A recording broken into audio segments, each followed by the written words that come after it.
ஏற்கனவே வாங்கின பெட்டிக்கும் இப்போ வாங்க போகிற பெட்டிக்கும் யார் உரிமை என்பது தான் பிரச்சனை.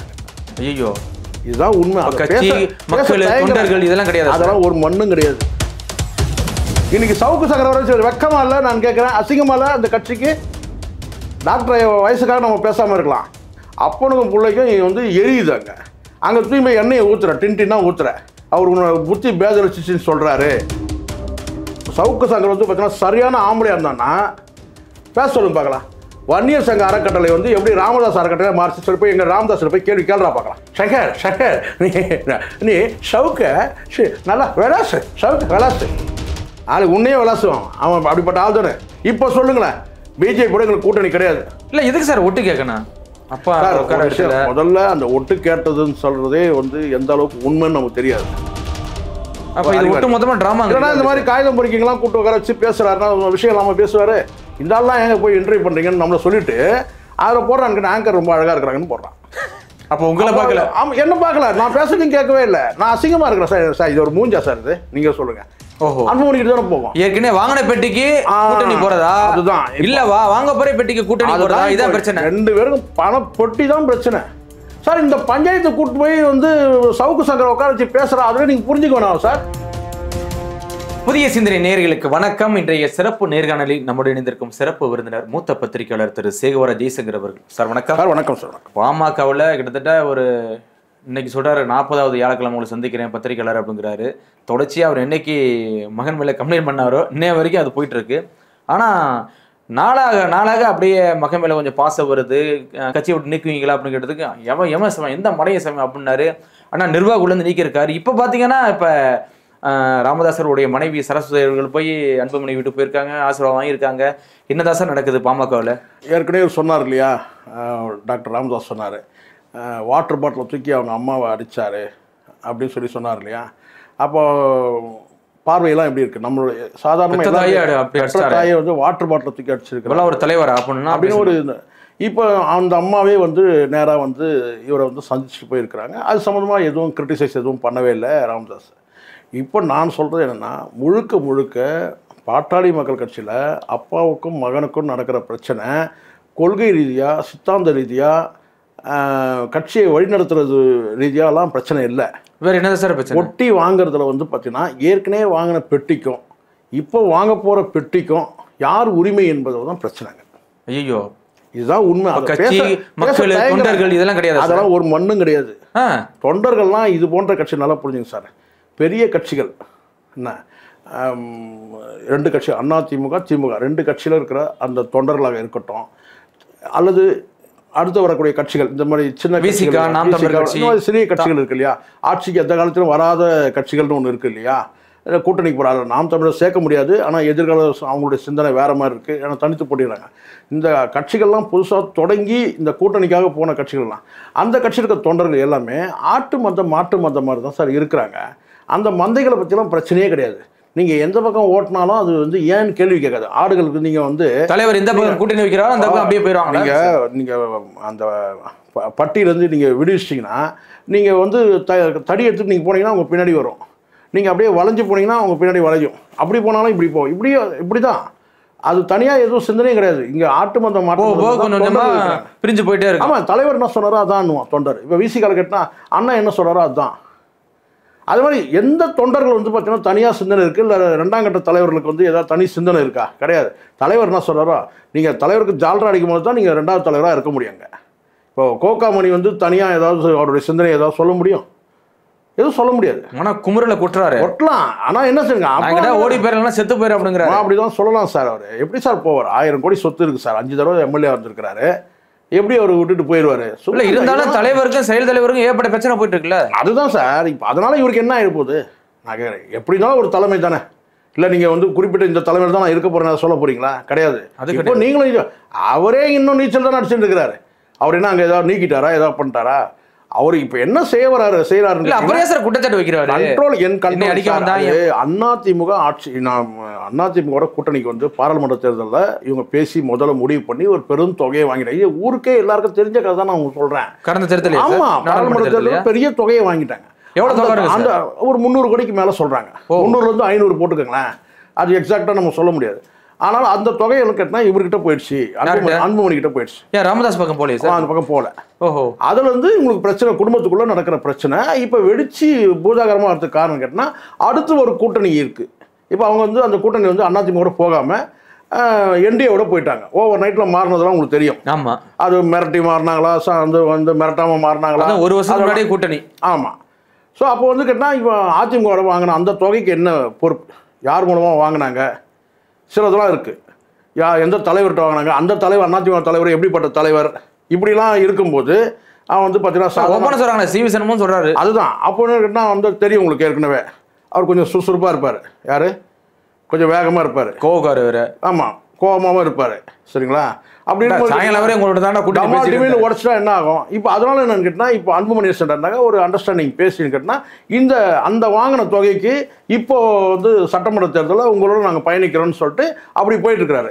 இப்போ கூடுதலாக பாராளுமன்ற தேர்தலில் வாங்கின தொகைக்கும் இப்போ பேசக்கூடிய தொகைக்கும் வித்தியாசப்படலாம்.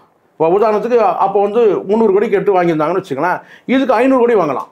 அப்போ கூடுதலாக ஒரு 200 கோடி வருது இல்லை, அந்த 200 கோடி யார்கிட்ட போகும்? ஓஹோ, அன்புமணி கிட்ட தானே போகும். ஏற்கனவே வாங்கின பெட்டிக்கு கூட்டணி போறதா? அதுதான். இல்லவா வாங்க போற பெட்டிக்கு கூட்டணி போறதா? இதான் பிரச்சனை. ரெண்டு பேரும் பண பொட்டி தான் பிரச்சனை. சார் இந்த பஞ்சாயத்தை கூட்டு போய் சவுக்கு சங்கரை உட்கார வச்சு பேசுறா, அதுல நீங்க புரிஞ்சுக்க வேணாம் சார். அவன் ஒரு இன்டர்நேஷனல் புரோக்கர்.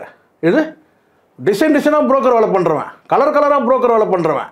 கேப் மாரின்னு ஒரு வார்த்தை இது வரைக்கும் நான் பயன்படுத்துறதில்ல. அதை பயன்படுத்தினா சவுக்கு சங்கரை மட்டும்தான் பயன்படுத்துவேன் நான்.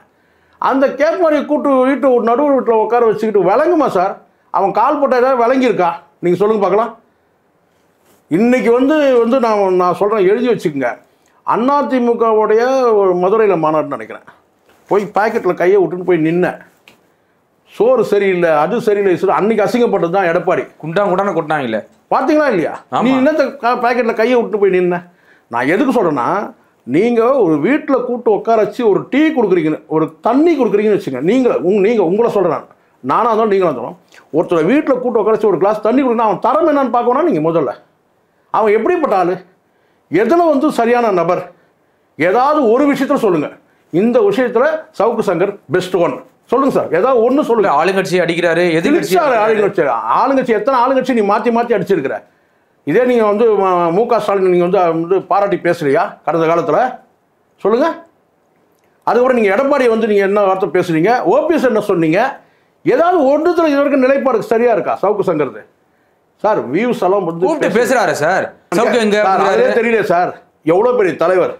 ஒரு காலத்தில் காஞ்சிராம் எப்படி அங்கே நார்த்தில் இருந்தாரோ அந்த மாதிரியான தலைவர்.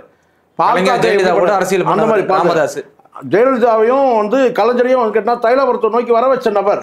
இன்னைக்கு சவுக்கு சங்கரை வர வெக்கமா இல்லை? நான் கேட்குறேன், அசிங்கமா இல்லை அந்த கட்சிக்கு? டாக்டர் வயசுக்காக நம்ம பேசாமல் இருக்கலாம். பாட்டாளி மக்கள் கட்சி மிகப்பெரிய அசிங்கமே கேட்டால் சவுக்கு சங்கரை கூட்டு போய் சேர் போட்டு உட்கார வச்சு பேசணும் தான். அந்த சேர்ல யாரும் உட்காந்தவங்க? ஜெயலலிதா உட்காந்தவங்க, கலைஞர் உட்காந்தவர். வெக்கமா இல்லை, அசிங்கமா இல்லை? அது இருக்க கட்சி இருக்க இல்ல விருந்து வச்சு அனுப்பிச்சிருக்காரு. அதுதான் சார் அசிங்கம் நான் சொல்றேன். சவுக்கு சங்கர் யார் சார்? ஒரு வீடியோ போட்டிருக்காரு, டிசைனா ஆர்டர் பண்றாரு. இதெல்லாம் ஒரு இப்போ எப்படி ஆயிடுச்சு பாருங்க. இதுல தரம் நீங்க ஒரு நபரை கூட்டு அப்படின்னா குறைஞ்சபட்சம் மெச்சூரிட்டியை மெயின்டைன் பண்ணணும். நீங்க கூப்பிட்டு உட்கார வச்சா கூட நீங்க அங்க நம்ம என்ன நோக்கத்துக்காக போயிருக்கிறோன்னு சொல்றேன். அப்பனுக்கும் பிள்ளைக்கும் எரியுது. அங்க தூய்மை எண்ணெயை ஊத்துற, டின்டின்னா ஊத்துற. அவர் புத்தி பேதலிச்சின்னு சொல்றாரு, அது சொல்றாரு. எல்லா குடும்பங்கள்லையும் ஒரு குறிப்பிட்ட காலத்துக்குள்ள பார்த்தீங்கன்னா இப்போ நான் சராசரியாக சொல்கிறேன், எல்லா தகப்பனுமே கேட்டால் ஒரு குறிப்பிட்ட காலத்துக்கு பிறகு கேட்டால் ஒன்று ஒதுங்கிடணும், இல்லை செத்துடணும். ஒதுங்கிடணும் இல்லைன்னா செத்துடணும், பிரச்சனையே இல்லை. ஏன்னா அடுத்த பிள்ளைங்கள்கிட்ட அந்த பொறுப்பு கொடுத்துடணும். கொடுத்துட்டு ஒதுங்கி நம்ம நிற்கணும். பிள்ளையே சரியில்லைங்கிறாரு சார். சார் நான் சொல்றது பொது இடத்துல பேச தெரியல சார், தெரியல. அதெல்லாம் நம்ம போற போக கிடையாது. அவர் சின்ன குழந்தை ஒன்றும் கிடையாது. அன்புமணி சின்ன குழந்தை பண்ண பெரிய தப்பு என் மகனை தலைவராக்குனதுதான் அப்படிங்கிறாரு சார். நான் சொல்றேன், எல்லா குடும்பத்திலும் கேட்டீங்கன்னா அந்த பிள்ளைகள் ஒரு கட்டத்துக்கு மேல அவங்கள விடணும். அவங்க பொறுப்பு அவங்க கிட்ட கொடுத்துட்டு ஒதுங்கி இருக்கணும். நீங்க தானே கட்சி கொண்டு வரீங்க.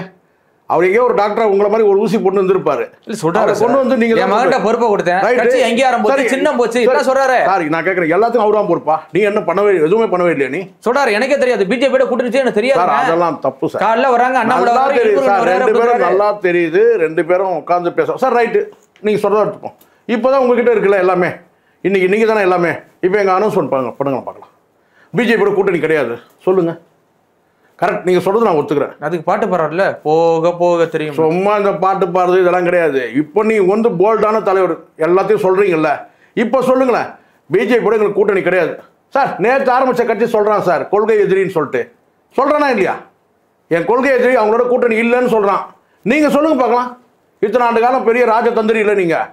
அவர் அன்புமணி தப்பு பண்ணிட்டாரு, கூட்டணி வச்சுட்டாரு பிஜேபியோட. நீங்கள் கூட்டணி இல்லைன்னு சொல்லுங்களாம் பார்ப்போம். சார் ஏற்கனவே சொன்னாரா சார்? நான் சொல்றேன் திராவிட கட்சிகளோட நான் கூட்டணி இனிமே வைக்க மாட்டேன் அது சொல்லிட்டு ஒன்று சொன்னார். அன்னைக்கு தான் ராமதாஸோட மரியாதையே இறங்குச்சு. திராவிட கட்சியில் கூட்டணி வச்சா தாயை புணர்வதற்கு சமம்னு சொன்னார்ல. நீங்கள் சொல்ல தயங்குறீங்க, நான் சொல்கிறேன். அன்னைக்கு தான் ராமதாஸோட மேலே உள்ள அந்த மரியாதையே வந்து குறைஞ்சிது பெண்களுக்கு. 10 நாள் கூட்டணி வச்சாரு. ஆமாம், அதனால மரியாதை குறைஞ்சிச்சு. அந்த கட்சிக்காரங்கெல்லாம் வந்து தலையை குனிஞ்சது அப்போ தான். வன்னியர்கள் தலை குனிந்தது எப்போன்னு கேட்டிங்கன்னா அந்த வார்த்தையை சொல்லிட்டு மறுபடியும் வந்து போச்சுன்னா திராவிட கட்சியில் கூட்டணி வச்சது தான். அதனால் இதெல்லாம் வந்து ஒரு மனிதரை வந்து நீங்கள் வந்து நீங்களாம் நினச்சிக்கிட்டீங்கன்னா அன்புமணி ஆகா போகலாம். இதே வந்து அன்புமணி சாதி குறித்து பேசும்போது வட இந்தியாவில் வந்து பார்த்தீங்கன்னா சாதிகள் இல்லையா, அங்கெல்லாம் வர்மா சர்மா இவங்கெல்லாம் இருக்கிறாங்களே, இதெல்லாம் வந்து சாதிய கட்சி தான் சொல்லும்போது சிரிக்கிறியா அன்றைக்கி நீங்கள்? தான் புள்ள என்ன பிரமாதமாக பேசுகிறான்னு சொல்லிட்டு. சும்மா இதெல்லாம் குடும்பத்துக்குள்ளே நடக்கிற குழப்பங்கள். பெட்டி வாங்குறதுல யார் வாங்குது? அந்த தொகை யாரும். இப்போ நீங்கள் பெட்டி வாங்குறதுல பிரச்சனைங்கிறீங்க. சரி, பெட்டியை மகன் வாங்கிட்டு போயிட்டான், சரி விட முடியானே, மகன் நல்லா இருந்துட்டு போனா. அதை தான் நானும் சொல்கிறேன். நீங்கள் கட்சி ஒரு நேரம் வளர்த்துறீங்க. நீங்கள் கட்சி இன்றைக்கி வந்து பார்த்தீங்கன்னா நீங்கள் ஒன்றும் இல்லை 20 ரூபாய்க்கு ஊசி போட்டோம் நீங்களே சொல்கிறீங்க. இன்றைக்கி 20,000 கோடி சொத்து இருக்குன்னு சொல்கிறீங்க. விட்டுருங்க, அடுத்த கட்டம் அவங்க போய்கிட்டோம். அப்புறம் ஏன் சண்டை போறாரு? இதுதானே சார் உண்மை. பரவலாக சொல்லக்கூடிய ஒட்டு கேட்கும் கறி வச்சு ஒட்டு கேட்குறாரு சார். நான் என்ன ஒட்டு கேட்குற அளவுக்கு நீங்கள் ஏன் பேசுகிறீங்க? சரி, ஒட்டு அப்படியே கூட வச்சு சார் 100 கேமரா கிட்ட சார். நம்ம இப்போ நான் கேட்குறேன், நம்ம கேமராமேன் வந்து பேசிகிட்டு இருக்கிறோம். தப்பாக பேசுறது தான் நமக்கு. தப்பாக பேசுறது தானே சார். அப்போ நீங்கள் வந்து பார்த்தீங்கன்னா உங்களுக்கு வந்து பார்த்தீங்கன்னா ஒரு குற்ற நிகழ்வோ இல்லை குற்ற சம்பவம் நீங்கள் பண்ணால் தான் ஐயோ நம்ம இதை வந்து எடுத்து வெளியே விட்டுருவாங்களோன்னு நம்ம சந்தேகம். நம்ம முன்னாடி கொடுத்தா கேமரா இருக்குது சார், நம்ம பேசிட்டு தானே இருக்கிறோம். தப்பாக பேசினாலும் சிக்கல். எத்தனை கேமரா கிட்ட சார் பல இடங்களில் நம்ம பார்க்குறோம். இல்லை எதுக்கு சார் ஒட்டு கேட்கணும்?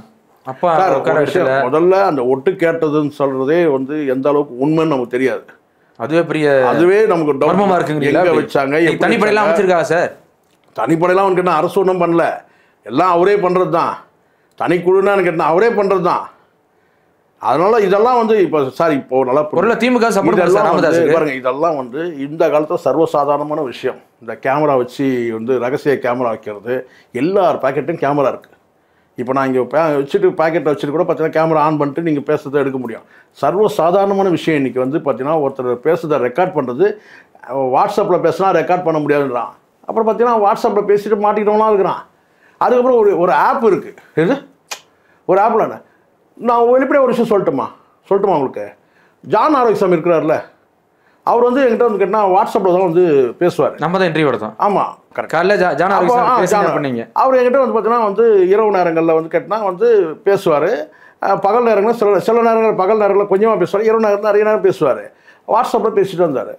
அதுக்கப்புறம் என்ன சொல்லிட்டாரு, வாட்ஸ்அப்பில் வராமல் என்னுடைய ஃபோனை வந்து ஒட்டு கேட்குறாங்க சார், அதனால் இனிமேல் வாட்ஸ்அப்பில் நம்ம வந்து பேச வேணாம், ஆப்பில் பேசலாம்னு சொல்லிட்டு அப்படின்னு சொல்லிட்டு ஒரு ஆப்பில் வந்தார். ஒரு சண்டே மார்னிங் ஆப்பில் வந்தார். என்ன சார், ஏன் சார் வேணும்னு கேட்டான். சார் நான் என்ன கேட்குறேன்னா, வாட்ஸ்அப்பும் வேணாம், ஆப்பும் வேணாம், ரெகுலர் கால்லேயே பேசிட்டு போகலாம். ரெகுலர் கால்லேயே பேசிட்டு நம்ம என்ன தீங்கு பேச போகிறோம்? நம்ம என்ன வந்து அரசுக்கு எதிராக சதி பண்ண போகிறோம்? முழுக்க அரசியல் தான் பேச போகிறோம். இதை கேட்குறதுனால என்ன ஆகிட போகுது? கண்டிப்பாக. எதுக்கு அப்படியான நட்பு? அந்த நட்பே தோண்டிச்சார். நீங்கள் சொன்ன நம்ப மாட்டீங்க. அதுக்கப்புறம் போய் சேர்ந்தவங்க தான் இந்த ராஜ்மோகன் அவன் எல்லாம் வந்து ஐயநாதன் இவங்கெல்லாம் போனாங்களா. அதுக்கப்புறம் தான் முதல் ஆப்ஷன் எனக்கு தான். நான் சொல்ல கட்சி தொடங்கி நான் சொல்ல ஜனவரி எப்போ கட்சி தொடங்கினா அதுக்கு ஆரம்ப கட்டத்தில் அப்படி சொல்லிட்டேன். நமக்கு எதுக்கு இந்த ரகசிய நட்பு? சீக்ரெட்டுகளை நம்ம பதுக்கி வச்சா தான் சார் சிக்கலே. நம்ம ஏன் சீக்ரெட்டை பதுக்கிக்கணும்? வெளியில சார் இப்போ ஒன்றும் இல்லை சார். இப்போ 2 பேரும் சண்டை போட்டாங்க, பிள்ளை மேலே ஏகப்பட்ட குறைபாடு சொல்லியிருக்காரு. என் மனைவி அடிக்க வந்தார், என்னையை தள்ளிவிட பார்த்தாரு, துப்பா இந்த எடுத்து சுற்றுப்பாரு, அதுவரையும் போயிட்டாரு. ஆனால் இன்னைக்கு வந்து கட்சியோட நீக்க எடுத்து நிற்க மாட்டேன் அப்படின்னு சொல்றாரு. ஆனால் இப்போ நிர்வாகுல நீக்கிருக்காரு. இப்போ திரும்ப வந்து நான் இல்லை மகளிர் மலர் நான் கூப்பிடுங்கிறாரு சார். இது என்ன தெரியுங்களா, ஒன்று பெட்டி வாங்குறது நீயா நானான்ற பிரச்சனை ஒன்று. அதே சமயத்தில் இதன் மூலமாக வந்து நம்ம கட்சியை வந்து ஒரு லைம் லைட்டில் வச்சிருக்கலாம். இப்போ பாருங்கள், பாட்டாளி மக்கள் கட்சியெல்லாம் செத்து போயிடுச்சுன்னு பேசிட்டு இருக்கவங்களாம் கேட்டால் உயிரோட தான் இருக்குன்னு பேசிட்டு இருக்காங்க. காரணம் கேட்டால் இந்த அப்பா புள்ளைக்கு நடக்கக்கூடிய அந்த தள்ளுமுள்ளு தான். இப்போ அதுவும் இல்லைன்னு வச்சுங்களேன். எப்பா பிஎம்கேன்னு ஒரு கட்சி இருக்காப்பா, இதுதான் ஒரே கல்ல ரெண்டு மாங்காய். அதை கரெக்டாக மாங்காய் நல்லா 2 மாங்காய் வச்சுக்குது. ஒரே கல்ல 2 மாங்கான்றது கரெக்டாக பொருத்தமாக தான் இந்த இடத்துக்கு. சில புத்திசாலிகள் அந்த மாதிரி யோசிப்பாங்க சார். இப்போ நீங்கள் வந்து இப்போ சீனியர் கமிஷனர் அருண் வந்து பார்த்தீங்கன்னா சில பேர் நம்ம ஊடகத்திலே குறை சொல்கிறதெல்லாம் நம்ம பார்த்துருக்குறோம். சரிங்களா? நம்ம யாருக்கும் ஆதரவாக சப்போர்ட்டாக பேசுகிறோம், நியாயத்தை பேசுகிறோம். ஆம்ஸ்டாங்குடைய மரணம் நடந்தது, அது தொடர்ச்சியாக ஒரு என்கவுண்டர் நடந்ததுன்னு வச்சுக்கோங்க. ஒரு என்கவுண்டரில் 2-3 என்கவுண்டர் நடந்தது. ஆனால் ஒரு பக்கம் ஆம்ஸ்டாங்கோட வந்து பார்த்தீங்கன்னா இன்னும் விசாரணையில் இருக்குது, யார் குற்றவாளின்றதெல்லாம் நமக்கு வந்து இனிமேல் இதுதான் தெரிய வரும்னு வச்சுக்கோங்களேன். சில பேர் இன்னும் வெளியில் இருக்காங்க, பிடிக்கல போல வரல, அதெல்லாம் வருது. பொதுவாக இப்போ பார்த்தீங்கன்னா கமிஷனர் அருண் வந்து எடுத்த நடவடிக்கையில் சென்னை சைலண்ட் ஆயிடுச்சா இல்லையா? ஒரு 25 பேர் பிடிப்பட்டாங்க சார், 25 பேர் உள்ள இருக்கிறாங்க, 2-3 பேர் என்கவுண்டர் பண்ணிட்டாங்க, இதெல்லாம் நடந்தது இல்லை. ரெண்டாவது ஒரு விஷயம் நடந்திருக்குல்ல, அதில் வந்து அவங்க இன்னும் வந்து ப்ரூவ் ஆகவே இல்லை, அவங்க குற்றவாளியா இல்லையானது இனி விசாரணை நடந்தது. ஆனால் உள்ளே இருக்கிறாங்க. ஆனால் ஓல்டு சிட்டியை வந்து பார்த்தீங்கன்னா ஒரு சைலண்ட் ஆயிடுச்சா இல்லையா? ரவுடிசம் இல்லாமல் ஒரு அமைதி இருக்கா இல்லையா? ஒரே கல்ல 2 மாங்கான்றது இதுதான். ஒரு பக்கம் ஆம்ஸ்டாங் கொலையில் சம்மந்தப்பட்டலையான்னு தெரியாது, ஆனால் அரெஸ்ட் பண்ணி ஒரு 25 பேர் உள்ளே இருக்கிறாங்க. அந்த வழக்கோட தொடர்புடையவங்க, பேசுனவங்க, போனவங்க, வந்தவங்க அப்படின்லாம் சொல்லியிருக்கு. ஒரு 2 என்கவுண்டர் 2-3 என்கவுண்டர் நடந்துச்சு. ஒரு பக்கம் அது உள்ளே போயிடும். இன்னொரு பக்கம் சென்னை சிட்டி வந்து சைலண்ட் ஆயிடுச்சுல்ல, ஒரே கல்ல 2 மாங்கன்றது இதுதான். ஸோ அதனால் சில நேரங்களில் சில புத்திசாலிகள் வந்து அறிவாளிகள் புத்திசாலிகள் இப்படியான நடவடிக்கை.